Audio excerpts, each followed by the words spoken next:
उत्तम श्लोक चरितम भगवान चकार भगवान ऋषि। श्रीमद् भागवत की रचना कैसे हुई और क्यों हुई, बहुत ध्यान से सुनो। वेदव्यास जी महाराज सरस्वती नदी के तट पर विराजमान थे। सरस्वती नदी का तट कहां है बताओ भारत में? सरस्वती नदी केवल, वैसे तो कई कई जगह बताए जाते, पर मुख्य रूप से एक ही तट है उनका, बद्रीनाथ। बद्रीनाथ से थोड़ा और आगे जाओ तो माना गांव, वहीं सरस्वती जी का उद्गम है। और थोड़ी दूर 1-1.5 किलोमीटर चलने के बाद सरस्वती जी लुप्त हो जाती है, फिर गंगा जी का दर्शन होता है, अलकनंदा जी। तो श्री सरस्वती जी के तट पर वेदव्यास जी विराजमान थे और बड़ी चिंता में बैठे थे। किस लिए? मेरी और आपकी चिंता में बैठे थे। भैया कलयुग के लोग बड़े विचलित होने वाले हैं। कलयुग के लोगों की मनस्थिति, बुद्धि, कलयुग के लोगों के विचार बड़े दूषित होने वाले हैं। इन लोगों के कल्याण के लिए मैं क्या लिखूं, मैं क्या करूं? कलयुग के लोगों का उद्धार हो उसके लिए मुझे क्या करना चाहिए, ये चिंता कर रहे थे। तभी उन्होंने हमारे आपके कल्याण के लिए वेद पुराण आदि का रचना करनी प्रारंभ की। लिखते गए, रचना करते गए, करते गए, करते गए। एक रचना करते, उसके बाद सोचते अभी इसमें तो ये तो मैंने वर्णन ही नहीं किया, तो दूसरे ग्रंथ की रचना करते। फिर उसके बाद मन में विचार करते अभी तो ये भाव अपूर्ण रह गया, फिर रचना करते। ऐसा करते करते अनेक ग्रंथों की रचना उन्होंने कर दी। 18 उपपुराण, 17 महापुराण, महाभारत, ऋग्वेद, यजुर्वेद, सामवेद, अथर्ववेद आदि आदि, इन सब की रचना हुई। चारों तरफ केवल पंक्तियां ही पंक्तियां रखी। वेदव्यास जी महाराज मन में विचार करने लगे, मैंने इतना सब कुछ लिख दिया, पर अभी भी मेरे मन में ऐसा लग रहा है कि कुछ तो अपूर्ण है इनमें, कुछ तो ऐसा है कि जो अभी पूर्ण नहीं हुआ है। और अपूर्णता के कारण मन में विचार करने लगे, अब क्या करूं?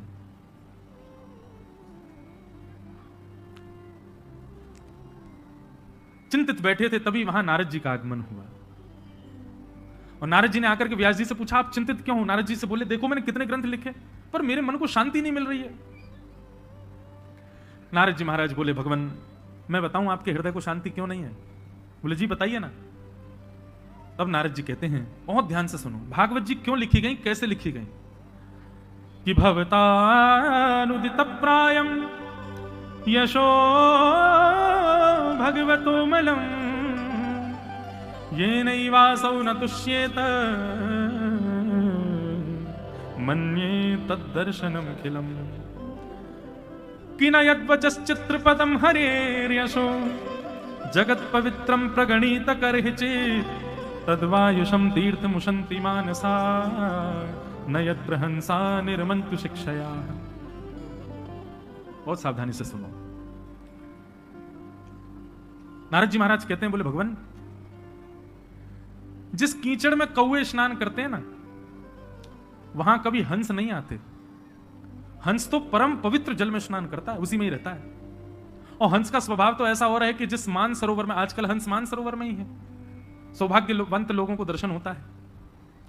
हंस का स्वरूप है, यदि जिस सरोवर में वो रहता है वहां एक तिनका भी डाल दिया जाए तो हंस तुरंत आएगा निकालने के लिए, वो अपवित्र स्थान पर रह ही नहीं सकता। ये एक तर्क दिया नारद जी ने कि जिस जलाशय में कौवे स्नान करते हैं वहां हंस नहीं आते। बोले महाराज मैं आपकी बात समझा नहीं। बोले भगवान ऐसे जलाशय का निर्माण करो जिस जलाशय में अन्य अन्य पक्षी नहीं, हंस का आगमन हो। हंस का आगमन परम पवित्र, परम शुद्ध, परम चैतन्य, परम शांत जलाशय में होता है, अन्यथा हंस आता नहीं है।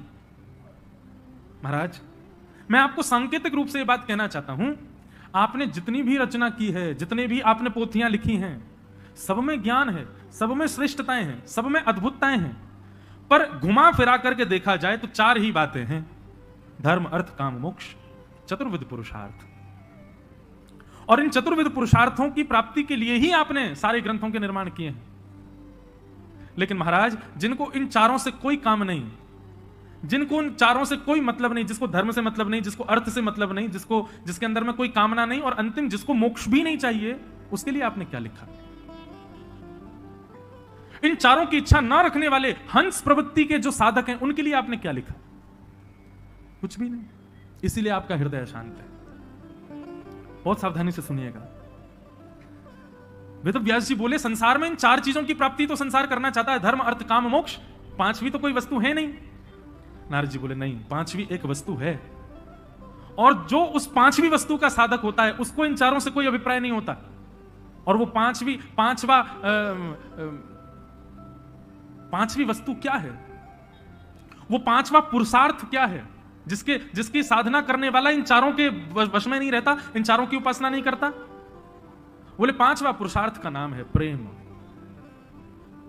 प्रेम का जो पथिक है उसको ना तो धर्म की चिंता होती, प्रेम का जो पथिक है उसको ना ही अर्थ की चिंता होती, प्रेम का जो पथिक है ना ही उसके चित्त में कोई कामना होती, और प्रेम का जो पथिक है उसको मोक्ष की भी चिंता नहीं होती। ऐसे प्रेम के पथिकों के लिए आपने क्या लिखा? कुछ भी नहीं, इसीलिए आपका हृदय अशांत है। भवतानुदित प्रायम यशो भगवतो मलम ये नैवासौ न तुष्येत मन्ये तद्दर्शनम खिलम। नाथ, आपने जितना कुछ भी लिखा है इनसे प्रेम पथिक, प्रेम के उपासकों का कोई अभिप्राय सिद्ध नहीं होगा। प्रसिद्ध कथा है, आप सब जानते होंगे। ठाकुर जी को ज्वर चढ़ा था, वैद्यों ने कहा वैष्णवों की चरण धूलि लाओ, भगवान के माथे से लगाओ।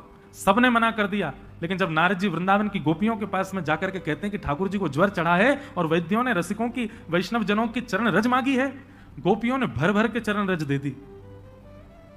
नारद जी महाराज कहते हैं आपको डर नहीं लगता? गोपियों बोली किस बात का डर? बोले आपकी चरण रज भगवान के माथे से लगेगी, आपको पता है इसका क्या आपको भोगना पड़ेगा पाप? अरे भैया, मंदिरों में तो ठाकुर जी के सामने कमर कर दें, पीठ कर दें ठाकुर जी को तो भी अपराध माना जाता है। आप अपने चरण रज भगवान के मस्तक पर लगाने के लिए दे रही हैं। मानता हूं कि यह औषधि आवश्यक है, परंतु आपको यह विचार नहीं होता कि इसके लिए आपको नरक जाना पड़ेगा।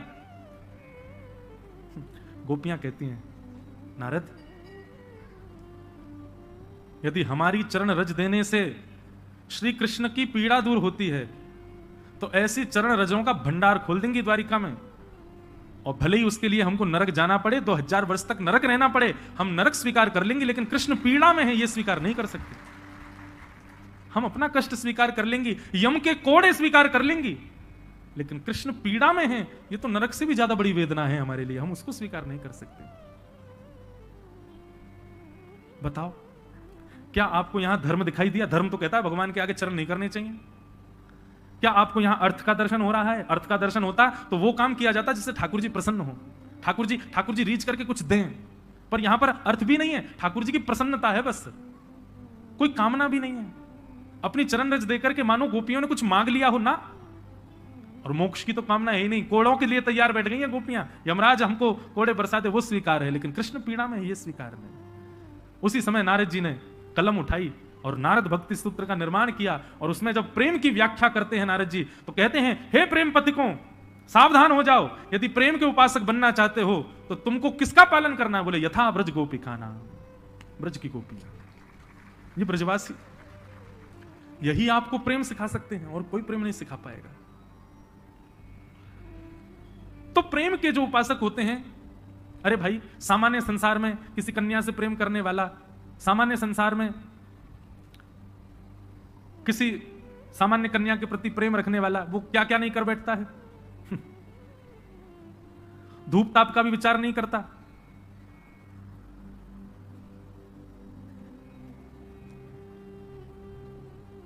धूप ताप का भी विचार नहीं करता, अपनी प्रेयसी के लिए सारी हदें पार कर देता है। धूप में खड़ा हो जाएगा, बारिश में आ जाएगा, उस गली में बैठा रहेगा जहां उसकी प्रेयसी रहती हो, इतना तो वो भी करता है। माता पिता से लड़ लेगा, सब काम कर लेगा, लेकिन अपनी प्रेयसी को नहीं त्याग सकता। ये तो सामान्य प्रेमी का लक्षण होता है कि वह भी सारी चीजों से ऊपर उठ जाता है। संसारिक दूषित प्रेम करने वाला भी ऐसा हो जाता है, तो श्याम सुंदर से प्रेम करने वाले वो धर्म अर्थ काम मोक्ष के कैसे उपासक हो सकते हैं?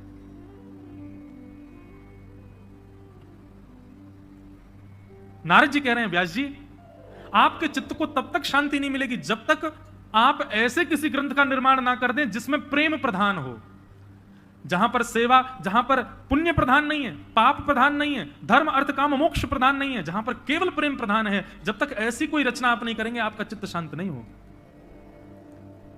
भागवत के श्रोताएं सब लोग सावधानी से सुनो, यहां पुण्य नहीं सिखाया जाता कि पुण्य कैसे करना है। यहां पर यह नहीं बताया जाता कि पाप से कैसे बचना है, यहां पर तो केवल एक चीज बताई जाती है कि प्रेम नगर कैसे जाना है, प्रेम पथ कैसे जाना है। भागवत केवल वही सिखाता है। नारद जी महाराज बोले, भगवान अब आप प्रेम की परिभाषा, तो वेद व्यास जी बोले उसके लिए मुझे क्या करना पड़ेगा? बोले आपने अब तक ठाकुर जी के ऐश्वर्य का वर्णन किया है, अब तक आपने ठाकुर जी के यश का वर्णन किया है, अब ठाकुर जी के प्रेम का वर्णन करो। बोले ठाकुर जी का प्रेम कैसा? बोले ठाकुर जी का यश तो आपने बता दिया, कैसा है? बोले महाभारत युद्ध में खड़े होकर के महाराज गीता का ज्ञान दिया, महाभारत में आपने यश बता दिया, अन्य अन्य पुराणों में आपने ठाकुर जी की खूब कीर्ति बताई, खूब यश बताया, खूब महिमा बताई, अब उनके प्रेम स्वरूप को बताओ। यश सुनकर के, कीर्ति सुनकर के व्यक्ति की श्रद्धा होगी भगवान में, लेकिन अब ऐसा कुछ लिखो जिसको सुनने के बाद व्यक्ति भगवान से प्रेम करे, ठाकुर जी से प्रेम करे। जिस प्रेम का अधिकार वो अपने प्रियजनों को देता है, वो प्रेम का अधिकार वो ठाकुर जी को प्रदान करे, ऐसा कुछ लिखो। और वो कब होगा? जब आप ठाकुर जी के यश को प्रधान ना देकर के ठाकुर जी के गुण को प्रधानता दो। रसखान कहते हैं, ताही अहीर की छोहरिया छचिया भरी छाछ पे नाच नचायो। ये ठाकुर जी का यश नहीं है, ये ठाकुर जी का गुण है। कैसा गुण? बोले तीनों लोगों को अपनी भ्रगुटी पर नचाने वाला श्री कृष्ण। वृंदावन में उनकी क्या स्थिति है? जब यशोदा मैया गंगा यमुना जल भरवे जावे तो लाला को अपनी, अच्छा हमारे ब्रज में लाज मर्यादा बड़ी पालन करती हैं माताएं, इतना इतना घूंघट करके रहेंगी। यशोदा मैया की आयु भली 80 वर्ष की है, परंतु अभी भी यमुना जल भरने जाती हैं घूंघट करके जाती हैं। क्यों? अरे भाई इतने सारे लोग हैं बाहर, कौन कौन पुरुष बैठे होंगे, सबके सामने थोड़ी भाव से जाती हैं। अब मैया जाती है यमुना जल भरवे, लाला रोवे, मुंह ले चल मैया मैं चलूंगा, मैं ना रह रो, धरती पर लेट जाए। तो यशोदा मैया के अच्छा कर, एक काम कर लाला, मैं तो मटकी पकड़ूंगी तो तेरा ध्यान कैसे धरूंगी, तो एक काम कर तू मेरी साड़ी को एक छोड़ पकड़ ले, तो या को पीछे पकड़ के चले कर। आगे आगे यशोदा मैया अपनी मटकी संभालती भाई जा रही है, और पीछे नंद नंदन नन्हे से 3.5 वर्ष के हैं, पीछे मैया की वो पल्लू पकड़ करके पीछे पीछे चल रहे हैं। और जैसे ही श्याम सुंदर निकलते हैं, गोपियों में अफरा तफरी मच जाती है, और सब गोपियां तैयार हो जाती हैं, कोई खिड़की पर, कोई अटारी पर, कोई छत पर, कोई बहाने से बस उस मार्ग पर जा रही है जहां से यशोदा जी आ रही है। क्यों? लाला को देख लेंगे। एक बहुत सुंदर पद है, चलो सखी निरखिए नंद कुमार। सब सखियां आपस में योजना बनाती हैं, बोले आज कन्हैया को कैसे देखना है, बहाने ढूंढती हैं। ठाकुर जी जब निकलते हैं उन गोपियों के भवन के आगे से, तो सब गोपियां कोई ना कोई गुप्त प्रलोभन ठाकुर जी को देती हैं कि ठाकुर जी उनकी तरफ देख लें। नन्हे से ठाकुर जी एक हाथ से तो मैया की चुन्नी पकड़ रखी है, दूसरे हाथ से अपने अंगूठा को चूसते हुए जा रहे हैं, और यहां गोपियां ठाकुर जी को लोभ प्रलोभन दे रही हैं। कोई गोपी किसी भाव का प्रलोभन, कोई गोपी मोर पिच्छ का प्रलोभन, कोई काली कमली का प्रलोभन, कोई नृत्य का प्रलोभन, कोई किसी वस्तु सामग्री का प्रलोभन दे रही है। परंतु एक गोपी क्या करती है? धौरी गैया का दूध काट करके बढ़िया उसको जमा करके वहां को सुंदर मक्खन निकारो है, वह मक्खन को अपने हाथ में लेके स्वयं बाहर नहीं आती है, खिड़की से केवल हाथ बाहर कर ले अपनों। अब यशोदा मैया तो निकली, लेकिन ठाकुर जी की दृष्टि पड़ गई वही मक्खन पे। अब लाल जी वह मक्खन को देखें, रुक जाएं, लेकिन मैया को पल्लू खींचे तो चलन लगे। गोपी मक्खन दिखा के इशारों कर रही है, इतको आजा। ठाकुर जी मैया की साड़ी छोड़ दें और वह गोपी के भवन में प्रवेश कर जाएं। जैसे ही प्रवेश करते हैं महाराज, सारी गोपियां भागती हैं अपने अपने घरों, सब उसी के घर में प्रवेश कर जाती हैं, भीतर से चटकनी लगा करके, और ठाकुर जी बैठा लिए बीच में, चारों तरफ बैठ गई सबरी गोपी, और सब निरख रही हैं श्याम सुंदर को। तब ठाकुर जी कहते, तुम मुंह को ऐसे काय को टुकुर टुकुर देख रही हो, मैं तो मक्खन खावे आया हूं, मक्खन खवाओ, मेरी मैया चली गई, मैं शिकायत कर दूंगा। तब गोपियां कहती हैं, अच्छा लाला मक्खन खाएगो? बोले हाँ। ऐसे ना मिलेगा, कछु मोल देना पड़ेगा तो को। ठाकुर जी बोले अभी कमाई मैं करूं ना हूं, जब कमाई आ जाएगी तब दूंगो। बोले ना लाला तू दूसरा मोल दे दे। बोले कहां मोल दूं बता? बोले काम करने के नाच के दिखाई दे हमें, नहीं नृत्य करके दिखा। नन्हे से ठाकुर जी के नेत्रों में आंसू आ रहे हैं, यशोदा मैया को याद कर रहे हैं, लेकिन गोपियों ने पकड़ रखा, बोले पहले नाच हमारे आगे। देवता आकाश से दंडवत करते हैं गोपियों को, बोले ये त्रिलोकी नाथ है जिसकी भ्रगुटी पर तीनों लोक नृत्य करता है, वो इन गोपियों के सामान्य से मक्खन पर ठुमक ठुमक करके नाच रहे हैं। तब रसखान लिखते हैं, ताही अहीर की छोहरिया छचिया भरी छाछ पे नाच नचायो। उस परब्रह्म को जिसके आगे महादेव भी हाथ जोड़ के खड़े रहते हैं, जिसके आगे साक्षात ब्रह्मा भी हाथ जोड़ करके खड़े रहते हैं, जिसके आगे तीनों लोग थरथर कांपते हैं। वो ब्रजवासी इन अहीरों की छोरियों के आगे ऐसे नृत्य करते हैं जैसे अगर नाचे नहीं तो तीनों लोग चुरा ले जाएंगी गोपी इनसे। बताओ, इस लीला में ठाकुर जी का यश प्रकट होता है कि ठाकुर जी का प्रेम प्रकट होता है? ठाकुर जी का प्रेम प्रकट होता है। धर्म तो कहता है भगवान को सिंहासन पर बिठाओ, धर्म तो कहता है ऐसा कुछ मत करो जिससे भगवान को तकलीफ हो, लेकिन प्रेम कहता है वो सब जायज है। यहां सब कर सकते हैं। ठाकुर जी को उखल से भी बांध सकते हैं, ठाकुर जी को नचा भी सकते हैं। ठाकुर, अरे कहां तक कहें महाराज, ब्रजवासी की ऐसे ऐसे मधुमंगल श्रीदामा ठाकुर जी कोई घोड़ा बना के उन पर चढ़ जाए, और ठाकुर जी की जो दो बहनी मैया दो चुटिया बनाते, वही चुटियान कोई पकड़ लें, बोले चल लाला इसको जहां को चोटी खींचे वहीं को चलियो, और ठाकुर जी चलते हैं। देवता आकाश में खड़े खड़े चिंता करते, बोले कि अरे भैया तुम भगवान के केश खींच रहे हो, तुमको पता है उनका एक रोआ भी टूट गया तो एक ब्रह्मांड नष्ट हो जाएगा वहां का। लेकिन ब्रजवासियों का ये प्रेम है बंधुओं, ये ऐश्वर्य नहीं है ठाकुर जी का। नारद जी ने कहा आपके चित्त को तब तक शांति नहीं मिलेगी जब तक आप ठाकुर जी के प्रेम का बखान नहीं करोगे, प्रेम को प्रकट नहीं करोगे। और उस प्रेम को प्रकट करने के लिए भगवान के प्रेम स्वरूप का स्मरण करो। समाधिनानुस्मर तद विचेष्टितम, आप समाधि लगाओ और समाधि लगा करके भगवान के उत्तम श्लोक, उनके उत्तम लीलाओं का चिंतन करो, और चिंतन करके उन लीलाओं का सुंदर भाव वर्णन करो। तब श्री वेदव्यास जी महाराज ने नेत्र बंद करके चिंतन किया, और वर्षों तक चिंतन करते करते करते करते जो भाव चित्त में प्रकट हो रहे थे, जो भाव मन में प्रकट हो रहे थे, उन्हीं भावों को जब प्रकट करके अवतरित किया गया, उतारा गया, तभी पुराण संहिता, पुराण सम्राट श्रीमद् भागवत की रचना हो गई। बोलो भागवत महापुराण की जय। अब समझ आई भागवत जी की रचना कैसे हुई। भागवत जी का मूल आधार क्या है? तप नहीं, जप नहीं, योग नहीं, साधना नहीं, नियम नहीं, धर्म नहीं, अर्थ नहीं, काम नहीं, मोक्ष नहीं। भागवत जी तो केवल एक आधार को लेके, प्रेम। इनसे प्रेम की ही कामना करो, ये प्रेम से भर देंगी आपको, ये प्रेम ही प्रदान करती हैं। और जब प्रेम से ओतप्रोत हो, मैं एक बात कहता हूं कथा में, हम सब कौन है? हम सब गुल्ला हैं। कौन है? गुल्ला। और श्रीमद् भागवत जी कथा क्या बोले? ये रस है। इसको जितना भरोगे, जितना भर लोगे, जितना भर लो, सोई क्या बन जाओगे? और जैसे ही रसगुल्ला बन जाओगे, सोई ठाकुर जी आपको भोग लगावे आ जाएंगे, आपके समीप आ जाएंगे। ठाकुर जी समीप कब आते हैं? जब रस युक्त होते हो।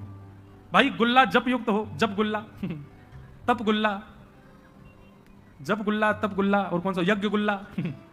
ठाकुर जी को रस नहीं आएगा। अरे वाह, गुल्ला खा के कौन? एक व्यक्ति हैं, उनको डायबिटीज, वो क्या करते हैं? रसगुल्ला को पहले 5 बार पानी में धोते हैं, रसगुल्ला को 5 बार पानी में धोते हैं, पानी में धोने के बाद फिर निचोड़ देते हैं, निचोड़ने के बाद में फिर उसको पाते। काय बात को पाई क्यों रहे भाई? क्यों अत्याचार? बेचारे रसगुल्ला पर क्यों अन्याय कर रहे हो? रसगुल्ला तो रस युक्त हो तब पाया जाता है। तो हम सब गुल्ला हैं, और ये भागवत की कथा रस की चाशनी है। आप जब जब इधर उधर देखते हो ना, समझ लेना उसी समय रस आया था और आप उससे वंचित रह गए, आप अकेले गुल्ला ही रह गए। इसलिए बार बार कहता हूं ध्यान से सुनो, ध्यान से सुनो, ध्यान से सुनो। क्यों? बोले चाशनी की कढ़ाई एक ही है, गुल्ला इतने सारे हैं। तो भैया सबरे रसयुक्त होंगे जरूरी नहीं है, वही रसयुक्त है पाएगा जो कढ़ाई की आकृति समझ करके चुपचाप भिचके वहां में बैठ जाए, घुस जाए कढ़ाई में, वही रसयुक्त है जाएगा। तो ये श्रीमद् भागवत चाशनी है भैया रस की। या मैं अपने आप को शराब और कर लो, 7 दिन को समय मिलो है आपको, वंचित मत रहो। ऐसा रसयुक्त स्वयं को कर लो कि ठाकुर जी आपका सेवन करने, आपका भोग लगाने आपके पास पधारे। भागवत की रचना को बोलो भागवत महापुराण की जय। लोकस्य जानतो विद्वांस चक्रे सात्वत संहितान। श्रीमद् भागवत को संहिता कहा जाता है। संहिता का मतलब सम्यक हितम यासा संहिता, जो सबका हित करे। आपको पता किस किस का हित होता है कथा में? सुनाने वाले का हित, सुनने वाले का हित। केवल इतना ही नहीं, यहां पर कई सारे छोटे छोटे कीड़े मकोड़े भी विचरण कर रहे होंगे, उनका भी हित। और केवल उन्हीं से काम नहीं, आप इस मार्ग से जो जो सामने से गुजर करके जा रहे होंगे और बस ये देखने के लिए कि यहां चल क्या रहा है, ऐसे दृष्टि करते होंगे, उनका भी हित, उनका भी कल्याण होता होगा। जहां तक कथा का स्वर जा रहा है, घर में पड़े पड़े भी जो एकाध स्वर सुन ले रहे हैं गलती से भी, उनका भी हित, उनका भी कल्याण हो रहा है। और केवल इतना ही नहीं, आप लोग कथा सुनकर के जब यहां से जाएंगे तो जिस गली मोहल्ला में घूमते हुए आप जाओगे, उस गली मोहल्ला में जो जो आपका दर्शन करेगा उसका भी हित। एक भागवत की कथा जब एक नगर में होती है, करोड़ों का कल्याण होता है, इसलिए उसको संहिता कहा गया। भागवत बड़ी अद्भुत है भैया, कितने एक साथ कितने लोगों का उद्धार करती है। ऐसी भागवत को हम बारंबार प्रणाम करते हैं, भागवत जी को वंदन करते हैं। भागवत जी की रचना हुई, वेद व्यास जी महाराज ने जैसे ही भागवत की रचना की, रचना के बाद अब कलम जो थी उनकी, जो इतने दिन से चल रही थी, उसको उन्होंने प्रवाहित कर दिया। बोले बस अब और कुछ लिखना शेष नहीं, अब मेरे मन को ठौर मिल गई, अब मेरे मन को शांति मिल गई। कितना भी कुछ कर लो भैया, धर्म कर्म आदि सब कर लो, ठौर तब तक नहीं मिलेगी जब तक प्रेम के उपासक नहीं बनोगे। जब तक प्रेम आपके चित्त में नहीं आएगा, आप भटकते ही रहोगे, दर दर भटकोगे, मंदिर मंदिर भटकोगे। लेकिन जिस दिन प्रेमी हो गए ना, उस दिन बस पड़े रहूं कुंजन के कोने, शाम राधिका गाऊं, किशोरी तेरे चरणन की रज पाऊं। तो पड़े रहोगे कोने में, फिर अभिलाषा नहीं होगी कि यहां भटकूं, वहां जाऊं, यहां जाऊं ना। फिर तो भैया मंडी द्वीप में भी बैठे बैठे भी ज्यादा वृंदावन भी नहीं जाओगे। पता है क्यों? क्योंकि आप जहां रहोगे ना, वृंदावन वहीं प्रकट हो जाएगा, वृंदावन वहीं आ जाएगा। कई लोग, एक माता आज आई मुझसे सुबह मिलने, उन्होंने बहुत निवेदन किया, महाराज जी कल आप मेरे घर पधारो, पर हमारे पहले से ही सारे कार्यक्रम बन गए, कब कहां जाना है, इसलिए हम सबके यहां नहीं जा पाते। और फिर वही बात है, इतने सारे गुल्ला हैं, चाशनी एक ही है, कहां कहां जावे। तो उन्होंने मुझे एक चीज का लोभ दिया, बोले क्या आप मेरे घर आओगे तो मैं आपको दावे से कहती हूँ, आपको लगेगा आप वृंदावन आ गए हो। मैंने कहा अच्छा। मैंने कहा तो फिर देखते हैं, फिर लाल जी से आप प्रार्थना करो वो कुछ अनुग्रह करें। बोले आपको ऐसा लगेगा आप वृंदावन आ गए। तो भैया वृंदावन जो है ना, ये कोई अचल स्थान नहीं है, एक ही जगह उत्तर प्रदेश में मथुरा के पास, दिल्ली से आगे वृंदावन नहीं, वो एक केंद्र बिंदु है। बाकी वृंदावन तो सचल अवस्था में भ्रमण करता रहता है। जो प्रेम युक्त हो जाता है उसके चित्त में वृंदावन आकर के विराजमान। वृंदावन मतलब श्यामा श्याम का युगल स्वरूप ही साक्षात वृंदावन है, वृंदावन आकर के विराजमान हो जाता है। वेद व्यास जी महाराज ने भागवत की रचना की, उसके बाद चित्त परम शांत हो गया। व्यास जी महाराज ने विचार किया कि अब भागवत की कथा को जन जन में, घर घर में कैसे पहुंचाया जाए। तब वेद व्यास जी महाराज ने अपने पुत्र श्री सुखदेव जी का स्मरण किया। जो सुखदेव जी वन में चले गए थे, हिमालय पर जाकर के भगवान का भजन कर रहे थे, निर्गुण निराकार पर ब्रह्म का। वेद व्यास जी ने शिष्यों के द्वारा भागवत के श्लोक उनको सुनवाए। श्लोक सुनते ही महाराज ऐसा आकर्षण हुआ सुखदेव जी का, बरहा पीड़म नटवर वपुः कर्णयो कर्णकारम। जब इस श्लोक का श्रवण किया सुखदेव जी ने, सुखदेव जी के नेत्र खुल गए और उन बालकों से पूछने लगे, ये इतना सुंदर कौन है जिसका तुम वर्णन कर रहे हो?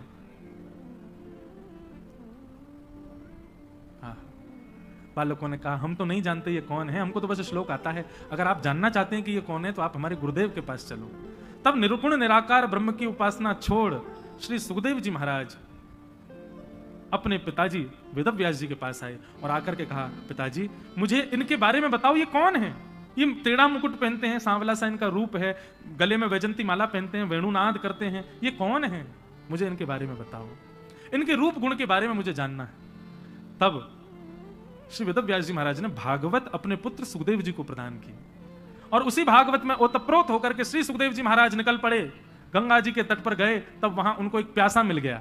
गंगा जी के तट पर प्यासा, कौन प्यासा? बोले परीक्षित, जिसको 7 दिन में मरने का श्राप लगा था। जैसे ही परीक्षित को देखा, सुखदेव जी महाराज ने जाकर के वही भागवत की कथा परीक्षित को सुनाई और उसी सप्ताह कथा का क्रम आज तक हम श्रवण करते आ रहे हैं। अब यहां पर प्रश्न हुआ, महाराज जी परीक्षित कौन है? इन परीक्षित जी के बारे में हमको बताओ। इनको 7 दिन में मरने का श्राप क्यों लगा? ऐसा क्या हुआ जिसके कारण इनको भागवत की कथा 7 दिन में सुननी पड़ी? बंधु एक बात बताएं, भागवत जी की कथा का नियम ऐसा नहीं है कि वो 7 दिन में ही होनी चाहिए। वो तो परीक्षित के पास समय ही 7 दिन का था, इसीलिए 7 दिन में सुनाई गई। बाकी अभी हम 1 महीना की कथा करके आए हैं। पता है कहां तक पहुंची कथा? बहुत भागते दौड़ते भी करी तो भी प्रहलाद चरित्र हुआ, और उसमें भी अंतिम दिन तो हमने राजधानी दौड़ाई तो कृष्ण जन्म करे आए। भागवत जी यदि भैया विस्तार से कहने लग जाएं, एक एक विषय सुंदर भाव से उसका प्रस्तुत किया जाए तो पूरा जीवन भी कम पड़ जाएगा, 100 जन्म भी कम पड़ जाएंगे, तब भी भागवत जी विश्राम नहीं हो पाएंगे। इसलिए बड़ी काट के, बड़ी छाट के, बड़ी विषयों को छोड़ छोड़ करके कथा सुनाई जाती 7 दिन में। काट छाट नहीं है, ये रस है, और रस जितना मिले परिपूर्ण होता है। हमको एक महाराज जी बोले कि अरे लाला, पूरे 100 वर्ष की आयु में यदि भागवत जी के एक श्लोक की भी व्याख्या करते रहोगे ना तो भी समझना कि परिपूर्ण है। भागवत का प्रत्येक श्लोक परिपूर्ण है। भागवत जी श्लोकार्धम श्लोक पादम वा, भागवत जी में वर्णन आता, आधा श्लोक भी पूरी भागवत जी के फल के समान है।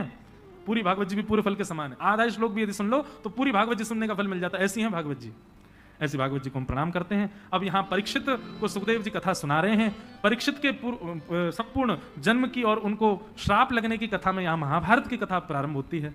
विषय वो हम कल सुनेंगे। कल महाभारत से कथा का प्रारंभ होगा। बंधुओं, कल कृष्ण जन्मोत्सव है, कथा में चौथा दिन है।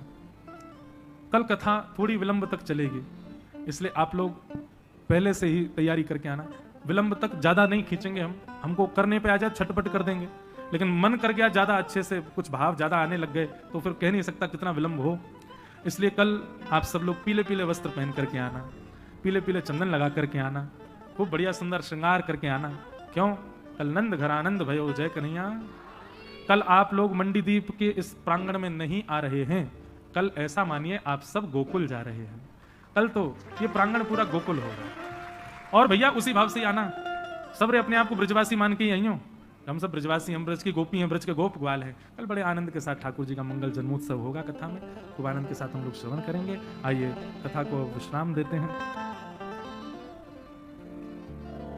श्यामा हृदय कमल सो प्रगट्यो, श्यामा हृदय कमल सो प्रगट्यो, और श्याम हृदय